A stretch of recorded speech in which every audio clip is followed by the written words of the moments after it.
Hello friends, welcome to the next exercise. She is more beautiful than wiser या wise.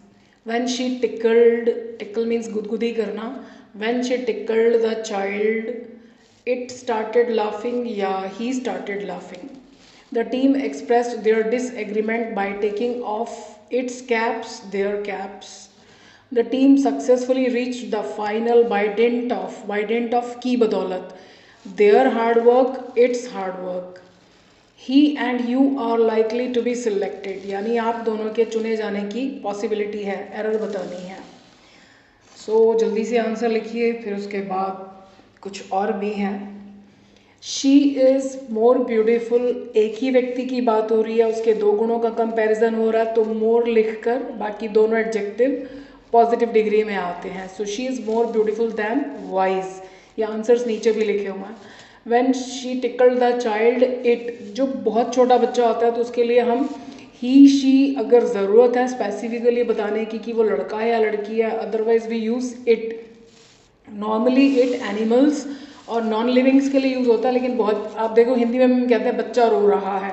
May be वो baby girl है, लेकिन हम कहते हैं बच्चा रो रहा है. तो in that sense it started laughing. The team express their disagreement by taking of their caps. अब कैप्स जो है वो किसी ग्रुप की नहीं होती, इंडिविजुअल ने पहनी होती है. तो टीम में 11-12 प्लेयर्स होते हैं, तो their caps. The team successfully reach the final by dint of its hard work. यानी वो पूरे ग्रुप की एक कलेक्टिव एफर्ट थी जिसकी बदौलत वो फाइनल में पहुंच गए, तो it's hard work. He and you, हमेशा यू पर फोकस होना चाहिए. अच्छा काम किया है तो यू पहले, बुरा है तो यू सबसे बाद में, ये रूल है. तो यहाँ पर कुछ अच्छा कहा जा रहा है तो यू पहले आना चाहिए, ही बाद में. So you and he are likely to be selected. आज फिर कुछ सोचने के लिए है. ये हम सबके साथ होता है, जैसे हमारे घरों में पार्टीज़ या कुछ और प्रोग्राम चल रहा होता है, तो अक्सर मैंने देखा है कि माइक आवाज़ इतनी ऊंची होती है कि पूरे मोहल्ले में गूंज रही होती है. और मतलब हम ये सोचते ही नहीं है कि कोई पड़ोस में बीमार हो सकता है, किसी की पढ़ाई हो सकती है. अगर कुछ भी नहीं हो तब भी हर किसी को हक है कि वो अपने घर में शांति से बैठ सके, सो सके, बात कर सके.